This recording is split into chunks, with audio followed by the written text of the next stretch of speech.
Good morning प्यारे बच्चों। अभी तक हमने 10th क्लास एनसीईआरटी मैथमेटिक्स की एक्सरसाइज 1.1 कंप्लीट कर ली है और आज हम स्टार्ट करने वाले हैं एक्सरसाइज 1.2। तो चलिए एक्सरसाइज को स्टार्ट करते हैं। तो पहला क्वेश्चन हमारे पास लिखा है, निम्नलिखित संख्याओं को अभाज्य गुणनखंडों के रूप में व्यक्त कीजिए। तो अभाज्य गुणनखंड, अभाज्य का मतलब होता है प्राइम नंबर। ठीक है, आपको पता होगा कि प्राइम नंबर क्या होते हैं। जिन नंबर के केवल और केवल दो फैक्टर होते हैं उसको क्या बोल देंगे हम, प्राइम नंबर। जैसे सबसे छोटी प्राइम नंबर क्या होती है, 2, उससे बड़ी 3, उससे बड़ी 5। जिस नंबर के केवल और केवल दो फैक्टर होंगे उस नंबर को हम क्या बोल देंगे, अभाज्य संख्या बोल देंगे। अब देखो यहाँ पे 140 लिखा हुआ है, इसके सॉल्यूशन को देखो हम कैसे करेंगे। 140 के फैक्टर करो, 140, 2 से कैंसिल करो, कितना बचेगा 70, फिर 2 से कैंसिल करेंगे 35, फिर 5 से कैंसिल करो 7 और फिर 7 से कैंसिल कर दो 1। यानी जो 140 है ना, इसको हम ऐसा भी लिख सकते हैं 2 × 2 × 5 × 7। और इसको हम ऐसा भी लिख सकते हैं 2 की पावर 2 × 5 × 7। तो ये इसके अभाज्य गुणनखंड होंगे। बात समझ में आई। अब दूसरा देख लेते हैं। 156 है ना, 2 से कैंसिल करो, 2 7 जा 14 और 2 8 जा 16, फिर 2 से कैंसिल करो, कितना बचेगा 2 3 6 और 2 9 18। अब 9 और 3 12, 12 3 से कटेगा, इसका मतलब ये सारा भी कट सकता है। तो 3 से कैंसिल करो 13, फिर 13 से कैंसिल कर दो 1। मतलब जो 156 है इसको हम लिख सकते हैं 2 × 2 × 3 × 13। और इसको हम ऐसा भी लिख सकते हैं 2 की पावर 2, जो 2 है वो 2 बार है, × 3 × 13। तो 2, 3 या 13 क्या होंगे, ये अभाज्य होंगे। तो ये इसके अभाज्य गुणनखंड है। अब तीसरे वाले को देख लेते हैं। तीसरे वाले में क्या लिखा, 3825, 3825। इसके फैक्टर करो तो 5 से कैंसिल हो गए, तो 5 7 35, कितने बचेंगे 3 और 32, 5 अंक 30, 5 5 25। अब फिर 5 से कैंसिल होगा, 5 एकम 5, 2 बचेंगे 26 होगा, 5 5 25, फिर 1 बचेगा यानी कि 15, 5 3 15। अब देखो 5 और 3 8 और 1 9। अब ये 3 से कैंसिल होगा, कितने से कैंसिल होगा 3 से, तो 3 से कैंसिल कर लो, 3 5 15 और 3 एकम 3। अब देखो ये कितने से कैंसिल होगा, 3 से फिर कैंसिल होगा, 3 एकम 3 और 3 सते 21। अब 17 से ये कैंसिल होगा। ठीक है, तो इसको हम कैसे लिख सकते हैं, 3 8 2 5 = देखो सबसे छोटा लिख लो पहले, 3 × 3, फिर 5 × 5 और फिर 17। अब जो 3 है ना वो 2 बार है, तो 3 की पावर 2 × 5 भी 2 बार है, तो 5 की पावर 2 और × 17। तो इस तरीके से इसके फैक्टर कर सकते हैं। नेक्स्ट देखते हैं फोर्थ में क्या लिखा है, 5005। इसको 5 से कैंसिल करो, 5 एकम 5, 5 0 0, 5 0 0, 5 एकम 5। अब ये 1001 बच गया। अभी देखो 1001 किससे कैंसिल होगा, तो ये कैंसिल होगा यहाँ पे 7 से। तो 7 एकम 7, 3 बचेंगे 30 हो गया, 7 चौक 28, फिर 2 बचेंगे 21, 7 या 21, 143 हुआ। अब 4 और 3 7 और 1 8। ये अब ये 3 से भी कैंसिल नहीं होता, 2 से भी कैंसिल नहीं होता, 5 से भी। ठीक है, तो 11 से देख लो इसको कैंसिल करके, तो कितना होगा 11 एकम 11 और 3। ठीक है, तो 11 एकम 11 और 11 तिया 33। अब 13 से कैंसिल कर लो, तो क्या हो गए 5005 बराबर 5 × 7 × 11 × 13। तो इसके अभाज्य गुणनखंड हम इस तरीके से कर सकते हैं। अब देखिए हमारे पास है 7429, 7429। चेक कीजिए 3 से कैंसिल होता है क्या, 9 और 2 11 और 4 15 और 7 कितने होंगे 22। 3 से भी कैंसिल नहीं होगा, 5 से तो कैंसिल होगा नहीं। 7 से देख लीजिए, 7 एकम 7, 7 0 0, 7 6 42, 7 से भी कैंसिल नहीं होगा। ठीक है, 11 से देख लीजिए, 11 6 66 और कितने बचेंगे 8 82, 11 7 77, कितने होंगे 5 59, 11 से भी कैंसिल नहीं होगा। 13 से कैंसिल करके देख लीजिए, 13 13 छिका 78, 13 पंजे 65, 13 पंजे 65 और कितना बचेगा 5 और 4 9 92, 13 सत्ते 91 और ये 13 से भी कैंसिल नहीं होगा। अब फिर किससे कैंसिल कर सकते हो, 17 से कैंसिल करके देख सकते हो। तो 17 चौका 68, ठीक है, 17 से हम कैंसिल कर रहे हैं इसको, 17 चौका 68, कितने बचेंगे 2 और 4 6, फिर 62 हो गया। तो 17 तिया 51, तो कितने बचेंगे यहाँ से 11 और फिर यहाँ पे 9, तो 119, 17 सत्ते 119, ठीक है, कैंसिल हो जाएगा। तो 17 से कैंसिल करो, 17 से कैंसिल करने के बाद 17 तिया 17 चौका 68, ठीक है, कितने बचेंगे यहाँ पे 6, 62 हो गया। अब 17 तिया 51, ठीक है, फिर 11 बचेंगे, 17 सत्ते 119। अब देखो इसको हम कितने से कैंसिल कर सकते हैं, 19 से कैंसिल कर सकते हैं हम इसको। तो कितना होगा ये 19 दूनी 38, 2 और 3 5, 19 ये होंगे 57, 19 तिया 57। अब 23 को 23 से ही कैंसिल करेंगे तो इतना बचेगा। इसका मतलब जो 7429 है इसको हम क्या लिख सकते हैं 17 मल्टीप्लाई 19 मल्टीप्लाई 23 और 17 19 23 ये क्या है, तीनों अभाज्य संख्याएं हैं। तो इस तरीके से हम किसी भी संख्या का क्या निकाल सकते हैं, अभाज्य गुणनखंड निकाल सकते हैं। और अभाज्य गुणनखंड मोस्ट इंपॉर्टेंट नंबर है, ये आपसे कोई भी पूछ सकता है। और सबसे इंपॉर्टेंट बात ये है कि सबसे छोटी प्राइम नंबर कौन सी होती है, सबसे छोटी अभाज्य संख्या कौन सी होती है। तो सबसे छोटी अभाज्य संख्या होती है 2, इसका एक फैक्टर 1 होगा और एक होगा 2। जिस नंबर के केवल 2 फैक्टर होते हैं वही अभाज्य संख्या होगी, इस बात का ध्यान रखना है। ना तो 0 होगी और ना ही 1 होगी, समझ में आ रही है बात। 0 तो सभी से डिवाइड हो सकती है, 0 अपॉन कुछ भी लिखते रहो 0 को छोड़ के तो वो डिवाइड हो जाएगी। और 1 तो सिर्फ अपने आप से ही कैंसिल होगा, 1 का सिर्फ एक फैक्टर है। तो सबसे छोटी जो प्राइम नंबर है वो क्या है 2 है। तो ये था हमारा क्वेश्चन नंबर फर्स्ट। चलिए अब देख लेते हैं question number second. Question number second में लिखा है पूर्णांकों के निम्नलिखित युग्मों के एलसीएम तथा एचसीएफ ज्ञात कीजिए तथा इसकी जांच कीजिए कि दो संख्याओं का गुणनफल बराबर एलसीएम मल्टीप्लाई एचसीएफ। ये एक फॉर्मूला है, ठीक है। और अगर हमारे पास कोई भी 2 नंबर है, उन 2 नंबर की मल्टीप्लाई वही होगी जो उनके एलसीएम और एचसीएफ की मल्टीप्लाई होगी। तो हमें ये 3 पार्ट दिए गए हैं क्वेश्चन नंबर सेकंड में, ठीक है। इन 2 का हमें एलसीएम एचसीएफ निकालना है, फिर ऐसे इनका और ऐसे ही इनका, और हमें ये वाला फॉर्मूला यहाँ पे प्रूफ करना है, ठीक है। तो अभी तक हमने क्या निकाला है एचसीएफ, जो एक्सरसाइज 1.1 थी उसमें हमने क्या पढ़ा है एचसीएफ निकालना। अब हम इसमें एलसीएम और एचसीएफ दोनों पढ़ने वाले हैं। अब देखो यहाँ पे बाउंडेशन नहीं है कि आपको यूक्लिड डिवीजन एल्गोरिदम से ही निकालना है, आप फैक्टर मेथड से भी निकाल सकते हो। तो हम यहाँ पे फैक्टर मेथड से ही निकालने वाले हैं। जैसे अगर हम बात करें 26 91 की, तो आप 26 और 91 के फैक्टर कर लीजिए सबसे पहले, ठीक है। 2 से कैंसिल करो, 2 मल्टीप्लाई 13, ठीक है, फैक्टर हो गए।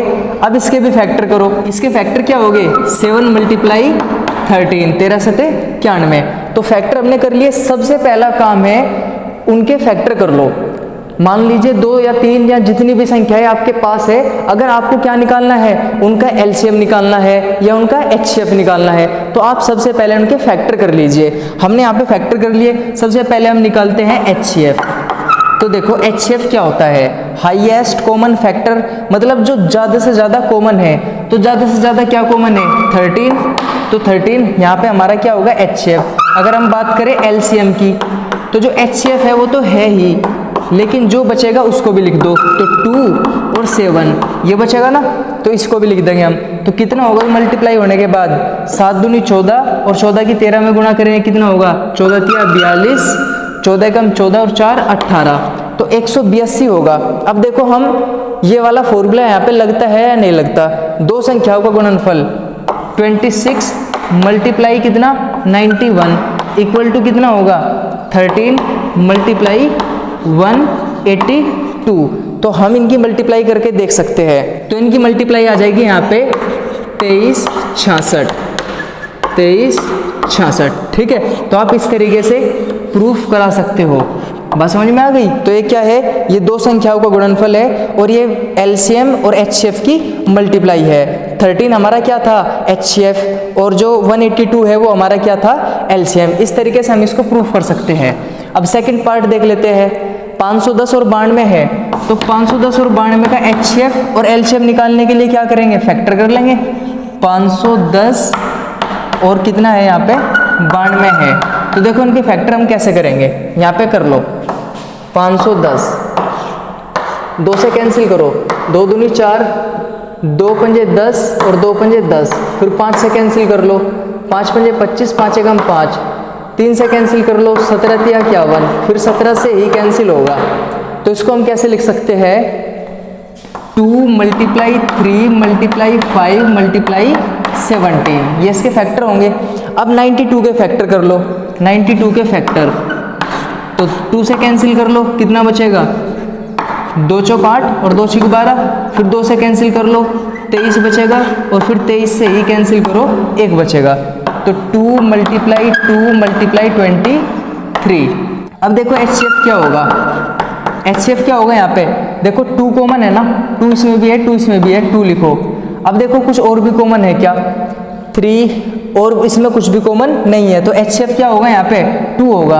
अब देखो जो एलसीएम है, एलसीएम वो 2 तो है ही, जो एचसीएफ है उसे तो लिखो सेम।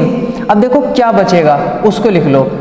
अब 3, 5, 17, 2 और 23, तो इन सब को लिख लेंगे हम 3 × 5 × 17 × 2 × 23। तो इनकी मल्टीप्लाई देख सकते हैं हम, कितनी होगी यहाँ से मल्टीप्लाई, 23,460। बात समझ में आ गई। तो हमारे पास एलसीएम और एचसीएफ दोनों है। अब देखते हैं हम फॉर्मूला प्रूफ होता है या नहीं। दो संख्याओं का गुणनफल 510 × 92 बराबर कितना, 2, और यहाँ पे कितना 23,460, 23,460। अब आप ये देख सकते हो मल्टीप्लाई करके कि ये इक्वल है या नहीं। तो इनकी मल्टीप्लाई आ जाएगी 46,920 और इनकी मल्टीप्लाई भी आ जाएगी 46,920। तो इस तरीके से हम फॉर्मूले को प्रूफ कर सकते हैं। चलिए अब तीसरा पार्ट भी देख लेते हैं इसका। तीसरे पार्ट में क्या लिखा है, 336 और 54, 336 और यहाँ पे 54, ठीक है। इनके फैक्टर कर लो, 336 के फैक्टर, 2 से कैंसिल करो, 2 एकम 2, 2 छिक 12, 2 अट्ठे 16, फिर 2 से कैंसिल करो, 2 अट्ठे 16, 2 चौक 8, फिर 2 से कैंसिल करो, 2 चौक 8, 2 दूनी 4, फिर 2 से कैंसिल करो 21, फिर 3 से कैंसिल करो, 3 से 21, फिर 7 से कैंसिल करो। तो कितना होगा, 2 × 2 × 2 × 2 × 3 × 7। अब हमारे पास 54 है, 54 के फैक्टर आप कर सकते हो आसानी से। तो 2 से कैंसिल करो, कितना बचेगा, 27 बचेगा। फिर 3 से कैंसिल करो 9, फिर 3 से कैंसिल करो 3, और फिर 3 से कैंसिल करो 1। तो यहाँ पे इसके फैक्टर होंगे 2 × 3 × 3, ठीक है। अब देखो एचसीएफ कितना है, कॉमन क्या है इनमें, 2, 2, सिर्फ यही कॉमन है। या देखो यहाँ पे 3 और 3 ये भी कॉमन है ना, तो 2 × 3 कॉमन है, मतलब 6 इसका एचसीएफ है। अब देखो एलसीएम कैसे निकालेंगे, एलसीएम देखो 6 तो लिख ही लो, अब जो बचेगा वो लिखेंगे, 2, 2, 2, 7 और 3, 3, यही तो बचेंगे ना, तो इनको लिख लेंगे 8, 7, 8 से 56 होंगे, और ये कितना होगा, 3 तिया 9। अब तो इनकी मल्टीप्लाई क्या होगी, 9 छिक 54 और 56, 54 और 56 की मल्टीप्लाई क्या होगी, तो इसकी मल्टीप्लाई होगी 3024, ठीक है। अब देखो हम फॉर्मूला देखते हैं प्रूफ होता है या नहीं। तो दोनों संख्याओं का गुणनफल 336 गुणा कितना 54 बराबर एचसीएफ कितना है हमारे पास 6 और एलसीएम कितना है 3024। तो आप इसकी आसानी से मल्टीप्लाई कर सकते हो, 18,144 बराबर 18,144। तो आप इस तरीके से इसको प्रूफ कर सकते हो। तो यहाँ पे आपको क्या समझना है ध्यान से, यहाँ पे आपको ध्यान से ये समझना है कि दो संख्याओं का गुणनफल उनके एचसीएफ और उनके एलसीएम की मल्टीप्लाई के इक्वल होता है। बात समझ में आ रही है? तो ये था हमारा क्वेश्चन नंबर सेकंड। चलिए अब देख लेते हैं question number third. Question number third में लिखा है अभाज्य गुणनखंड विधि द्वारा एलसीएम व एचसीएफ ज्ञात कीजिए। देखो अभी तक क्या था आपके पास केवल 2 नंबर थी, अब क्या है, अब आपके पास 3 नंबर है। तो 3 नंबर हो चाहे 4 नंबर हो, आप बिल्कुल उसी तरीके से आसानी से निकाल सकते हो। तो देखिए इसको हम कैसे निकालेंगे। सबसे पहला तरीका क्या है, फैक्टर कर लो। 12, 15, 21। 12 को हम क्या लिख सकते हैं, 2 मल्टीप्लाई 2 मल्टीप्लाई 3, और 15 को क्या लिख सकते हैं, 3 मल्टीप्लाई 5। 21 को क्या लिख सकते हैं, 3 मल्टीप्लाई 7। तो देखो एचसीएफ निकाल लो सबसे पहले। एचसीएफ कुछ कॉमन दिखाई दे रहा है तीनों में, बिल्कुल 3 तीनों में है ना, तो यहाँ पे एचसीएफ तो होगा 3। अगर हम बात करते हैं एलसीएम की, तो एलसीएम क्या होगा, देखो 3 तो लिख लो सबसे पहले, फिर इसके बाद 2 मल्टीप्लाई 2, 4 तो यहाँ से है, 5 ये है और 7 ये है। तो यहाँ पे कितना होगा, 12 पंजे 60 और 6 सत्ते 42, 420। 420 इनका क्या होगा, एलसीएम होगा। बड़ा आसान तरीका है। अब देखो दूसरे वाले को हम कैसे सोल्व करते हैं, ये हमारा पहला पार्ट था। अब देखो 17, 23, 29, 17, 23 और 29। देखो इसके फैक्टर क्या होंगे, 1 मल्टीप्लाई 17, इसके फैक्टर 1 मल्टीप्लाई 23 और इसके फैक्टर क्या होंगे, 1 मल्टीप्लाई 29। तो एचसीएफ निकाल लो सबसे पहले। क्या कॉमन है यहाँ पे, 1 कॉमन है, तो एचसीएफ तो होगा यहाँ पे 1। अगर हम बात करें एलसीएम की, तो एलसीएम क्या होगा, इन सभी की मल्टीप्लाई, 17 मल्टीप्लाई 23 मल्टीप्लाई 29।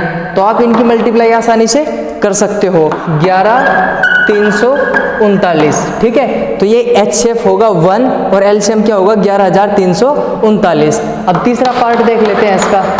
तीसरे पार्ट में लिखा है 8, 9, 25। 8 के फैक्टर करो, फिर 9 के फैक्टर करेंगे और फिर 25 के फैक्टर करेंगे।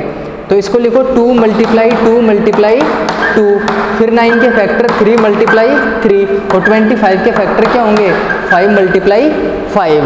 तो आप ये देखिए इनका एचसीएफ कितना है। ये देखो तीनों में कुछ भी कॉमन नहीं है, और जब कुछ भी कॉमन नहीं होता तो 1 कॉमन होता है। यहाँ पे आप 1 कर लो, क्या फर्क पड़ता है। ठीक है, तो यहाँ पे जो एचसीएफ होगा वो होगा हमारा 1। अगर हम बात करें एलसीएम की, तो एलसीएम क्या होगा यहाँ पे, 2 मल्टीप्लाई 2 मल्टीप्लाई 2, 8 तो ये होगा, फिर 9 ये होगा और 25 ये होगा। ठीक है, 8 9 72 और 25। ठीक है, इनकी मल्टीप्लाई कर सकते हो, 25 दूनी 50, 25 सत्ते 175 और 5 कितने होंगे, 180। तो यहाँ पे 1800 आप इसका क्या निकाल सकते हो, एलसीएम। बात समझ में आई? तो ये था हमारा क्वेश्चन नंबर थर्ड, बिल्कुल आसान था। चलिए अब देख लेते हैं क्वेश्चन नंबर 4। तो क्वेश्चन नंबर 4 में क्या लिखा है, HCF of 306 and 657 equal to 9। दो संख्या हमारे पास है 306 और 657, उनका एचसीएफ दिया हुआ है 9। एलसीएम 306 657 ज्ञात कीजिए। जो ये दोनों संख्या है ना, इनका हमें एलसीएम फाइंड करना है। तो बहुत आसान है, देखिए कैसे। हमें एक फॉर्मूला पता है, दो संख्याओं का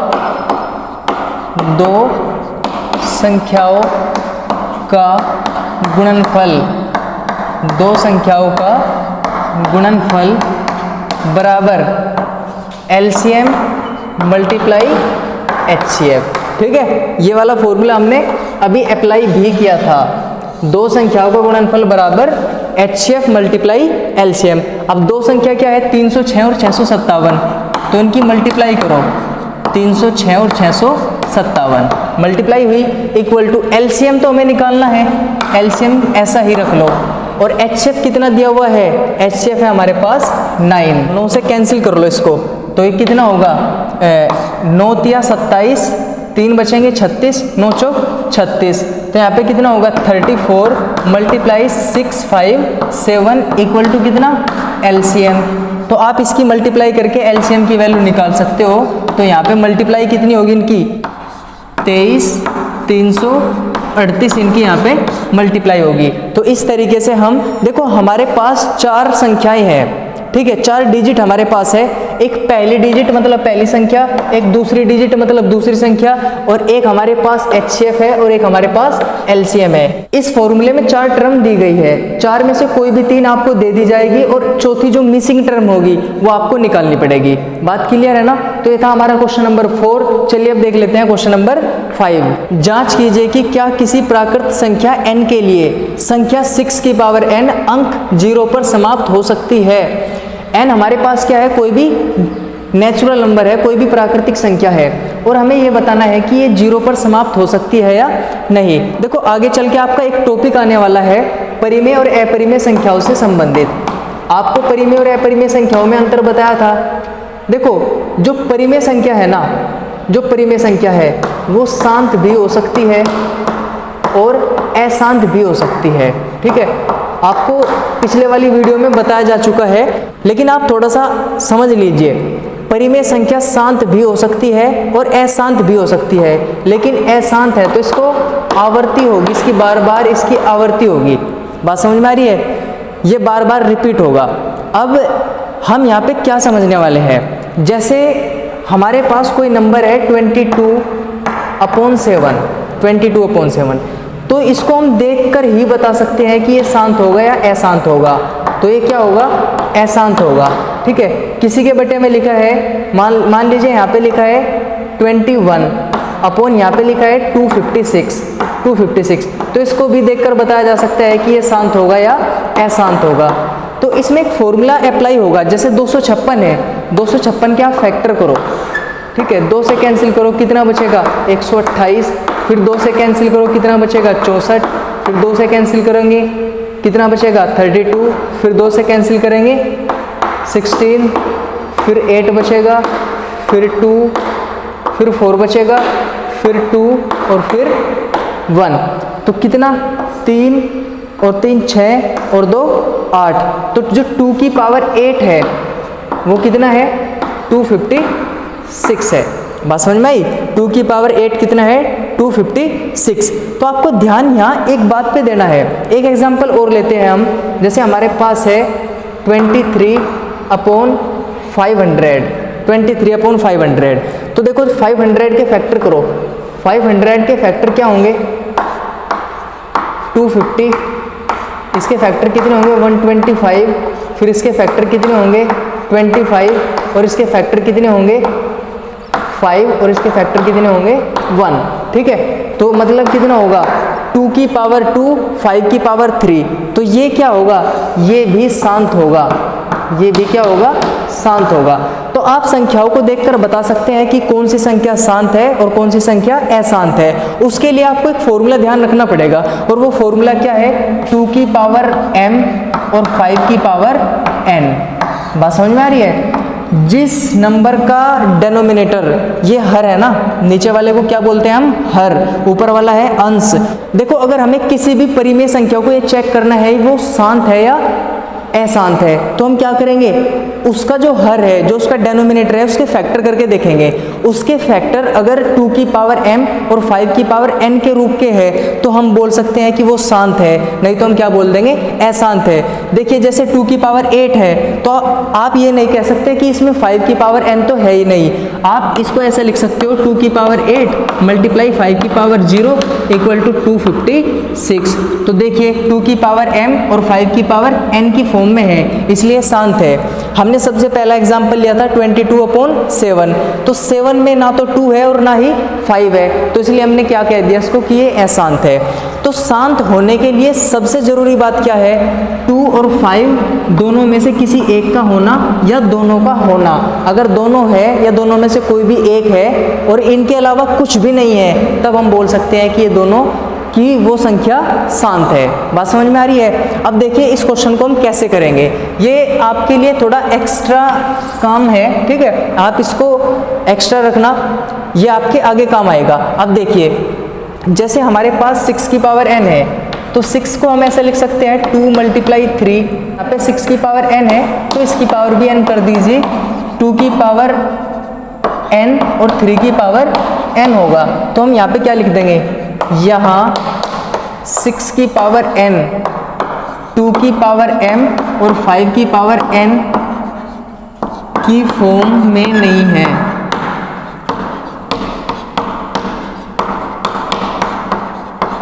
अतः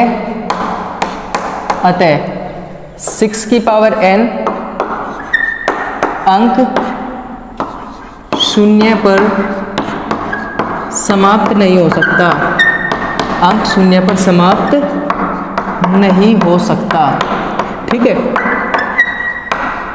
तो ये था इसका कंसेप्ट। अब एक बात और समझिए आप इसमें, देखो 6 की पावर n है ना, 6 की पावर n, और n क्या है, n एक प्राकृत संख्या है या प्राकृतिक संख्या है। प्राकृतिक संख्या क्या होती है, जो 1 2 3 4 ये सब क्या है, हमारी प्राकृतिक संख्या है। आप देख लीजिए 6 की पावर 1 कीजिए तो 6 की पावर 1 क्या होगा, 6 की पावर 2 कीजिए कितना होगा, 36। 6 की पावर 3 कीजिए, ये कितना होगा, 216।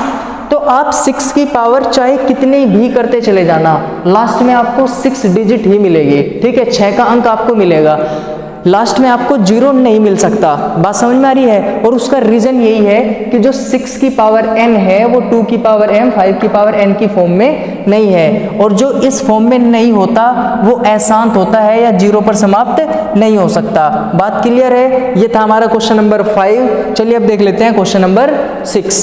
व्याख्या कीजिए कि 7 गुना 11 गुना 13 प्लस 13 और 7 गुना 6 गुना 5 गुना 4 गुना 3 गुना 2 गुना 1 प्लस 5 भाज्य संख्या क्यों है। तो आपको पता होना चाहिए कि भाज्य संख्या क्या होती है। तो जिस संख्या के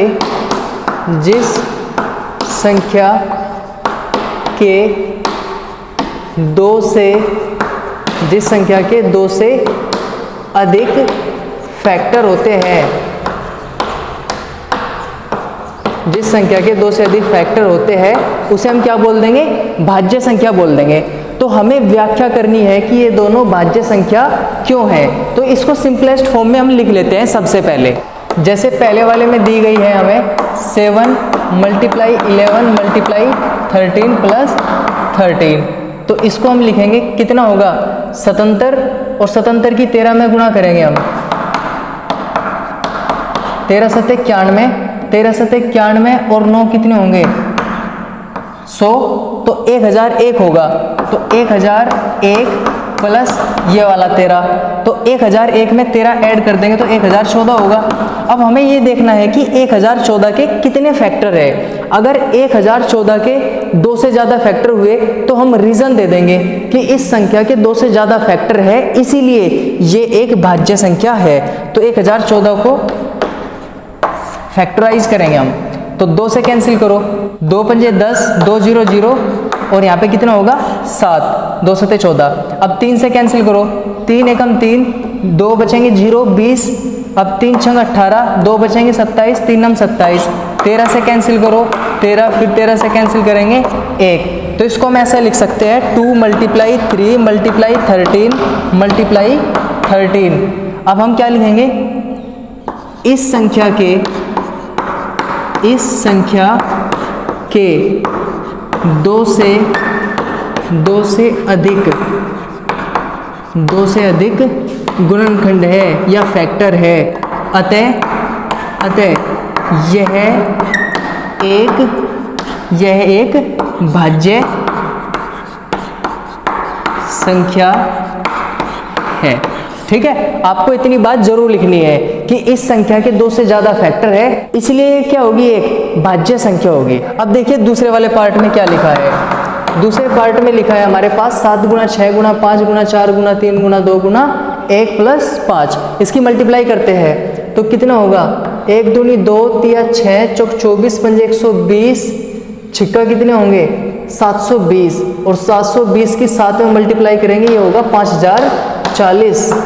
ठीक है, 5040 और ये होगा 5, तो 5000 कितना होगा 45। अब हमें देखना है 5045 के फैक्टर कितने हैं। तो 5045 को 5 से कैंसिल करो सबसे पहले, 5 एकम 5, 5 0 0 5 0 0 5 नम 45। अब देखो इसको कितने से कैंसिल करेंगे, तो अभी 1009 से ही कैंसिल होगा, तो 1009 एकम 1009। ठीक है, तो इसको हम ऐसे लिख सकते हैं 5 मल्टीप्लाई 1009। तो क्या लिखेंगे, देखो इसका एक फैक्टर 5 है एक कितना है 1009 है, और एक अपने आप है, और एक है 1, मतलब 4 फैक्टर है टोटल मिला के। आप ये मत सोचना कि 2 फैक्टर है। तो सेम रीजन यही लिखेंगे, यहाँ दी गई संख्या के 2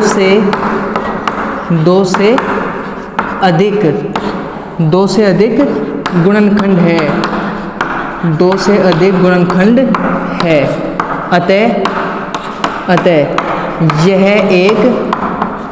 यह एक भाज्य संख्या है। बात समझ में आ रही है? ये क्या होगी? एक भाज्य संख्या होगी। ठीक है, तो ये था हमारा क्वेश्चन नंबर 6। चलिए अब देख लेते हैं लास्ट क्वेश्चन नंबर 7। किसी मैदान के चारों ओर एक वृत्ताकार पथ है। इस मैदान का एक चक्कर लगाने में सोनिया को 18 मिनट लगते हैं, जबकि इसी मैदान का एक चक्कर लगाने में रवि को 12 मिनट लगते हैं। मान लीजिए वे दोनों एक ही स्थान और एक ही समय पर चलना प्रारंभ करके एक ही दिशा में चलते हैं। कितने समय बाद वे पुनः प्रारंभिक स्थान पर मिलेंगे? तो आपने इस तरह का क्वेश्चन 8वीं 9वीं क्लास में भी किया होगा कि कुछ घंटियां हैं, वे घंटियां एक साथ बजनी प्रारंभ हुई तो वे अगली बार कितने समय के बाद वे एक साथ बजेंगी। तो उसमें हम क्या निकालते थे? उसमें हम एलसीएम निकालते थे, जो भी उसमें डिजिट दी गई थी। लेकिन आप एक चीज़ का ध्यान रखिए, अगर बात हो अधिकतम की, ठीक है, अगर कहीं पे वर्ड मिले अधिकतम, तो अधिकतम का मतलब तो होता है HCF, ठीक है, और कहीं पे अगर हो न्यूनतम या कम से कम, ठीक है, तो वहां पे हम क्या निकाल देंगे? LCM। बात समझ में आई? जैसे हमने एक आर्मी वाला क्वेश्चन किया था कि आर्मी के जवान हैं, तो वहां पे क्या पूछा गया था हमारे से? अधिकतम संख्या बताइए। तो अधिकतम संख्या का मतलब क्या है? HCF। आप इसको ध्यान भी रख सकते हैं कि अधिकतम का मतलब क्या होता है? HCF, और न्यूनतम का मतलब क्या होता है? LCM। यहाँ पे ये हमारे पास कोई वृत्ताकार पथ है, ठीक है, ये हमारे पास कोई वृत्ताकार पथ है। इस पे एक ही टाइम पे एक ही जगह से सोनिया और रवि, ठीक है, दोनों ने चलना प्रारंभ किया एक ही दिशा में, ठीक है। जो सोनिया है इसको कितने मिनट लगते हैं? 18 मिनट, और इसको कितने मिनट लगते हैं? 12 मिनट, ठीक है। 18 और 12 मिनट दिए गए हैं, दोनों ने चलना शुरू किया तो रवि तो आगे निकल जाएगा ना, इससे रवि सोनिया से आगे निकल जाएगा। क्यों? वो कम समय में चक्कर पूरा करता है। अगर कम समय में चक्कर पूरा करता है तो उसकी स्पीड क्या होगी? ज़्यादा होगी। तो रवि तो यहाँ पे होगा सपोज करो, और सोनिया यहाँ पे होगी, तो ऐसे, ठीक है। तो मतलब ये दूसरे चक्कर में पकड़ेगा इसको, ये दूसरे चक्कर में पकड़ेगा, मतलब जिस जगह पे पहले आए थे, ठीक है ना, जिस जगह से इन्होंने चलना स्टार्ट किया था उसी जगह पे आके मिलेंगे। तो हमें निकालना है क्या? कम से कम वो टाइम कितना होगा? तो कम से कम का मतलब न्यूनतम, और न्यूनतम का मतलब क्या है यहाँ पे? LCM। तो देखो हम LCM निकाल देंगे 18 और 12 का। तो 18 को हम कैसे लिख सकते हैं? 2 × 3 × 3। अब 12 के फैक्टर क्या होंगे? 2 × 2 × 3। अब देखो इसका LCM क्या होगा? LCM क्या होगा यहाँ पे? देखो 3 तो देखो 2 और 3 कॉमन है, 2 और 3 क्या है? कॉमन। तो इनको लिख लो सबसे पहले, फिर यहाँ से क्या बचेगा? 3, और फिर यहाँ से क्या बचेगा? 2। तो 2 तिया 6 तिया 18 दूनी 36। बात समझ में आई? तो 36, ये 18 और 12 क्या थे? ये 18 मिनट और 12 मिनट है, ठीक है, टाइम है ये। तो ये भी यहाँ पे मिनट होगा। तो 36 मिनट में वे उसी स्थान पे मिलेंगे जिस स्थान से उन्होंने दौड़ना शुरू किया था। बात समझ में आई? तो आपको ये ध्यान से समझना है कि अधिकतम का मतलब HCF होता है और न्यूनतम का मतलब LCM। आप इसको ध्यान रख लेना, क्वेश्चन बिल्कुल भी गलती नहीं हो सकता। तो प्यारे बच्चों, आज हमने एक्सरसाइज कंप्लीट की अपनी 1.2। नेक्स्ट डे हम एक्सरसाइज 1.3 कंप्लीट करने वाले हैं। आपको कोई प्रॉब्लम हो मुझे जरूर बताना। आज की क्लास अटेंड करने के लिए आपका बहुत बहुत धन्यवाद। Thank you very much.